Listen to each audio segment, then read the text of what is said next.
We're going to continue solving linear equations now using the multiplication property as well.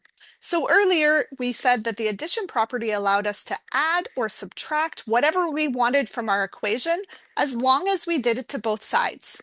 Well, that's basically the same as the multiplication property. Here we're saying we can multiply or divide both sides by whatever we want as long as we do it to both sides.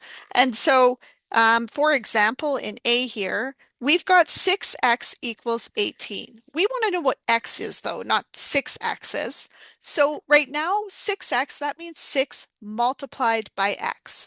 So we're going to do the opposite of multiply, and we're going to divide both sides by 6. And that's what they've done down here. So if you divide both sides by 6, look what happens on the left. Our 6's will cancel out, and we're left with a single x. That x equals 18 divided by 6, which is 3. So now we have solved our equation.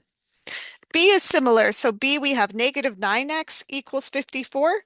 We want to get rid of that negative 9, so we know what a single x equals. So we divide both sides by negative 9, which is what is done here. And that leaves us with our answer of x equals negative 6. Let's do a few of these together. So in this first one, we have 8x equals 3. We're going to divide both sides then by 8 so that we can get rid of that 8. Our 8's cancel, and we're left with x is 3 over 8. And I purposefully included this one to remind you that it is totally fine to get a fraction answer. So don't be concerned if your answer is a fraction. All right, in B, we have negative 10 multiplied by x. We want to know what a single x is, so we're going to divide both sides by negative 10. And that gives us x equals positive 6.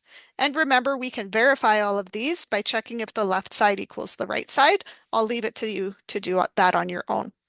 Okay, what I'd like you to do is pause the video and try the next 4. All right, let's do these next 4 together. So in C, our x is on the other side, but that's okay. We want a single x, not 8x, so we're going to divide both sides by 8. And that gives us negative 13. And in D, we want to divide both sides by negative 7, so we're left with a single n on the right. And we get n equals negative 3. Okay. In E, we want to divide both sides by 14 to isolate the b, so just a single b is alone on the left. And what is that? Negative 4. And in that final one there, we're going to divide by negative 17. And that gives us x is negative 12.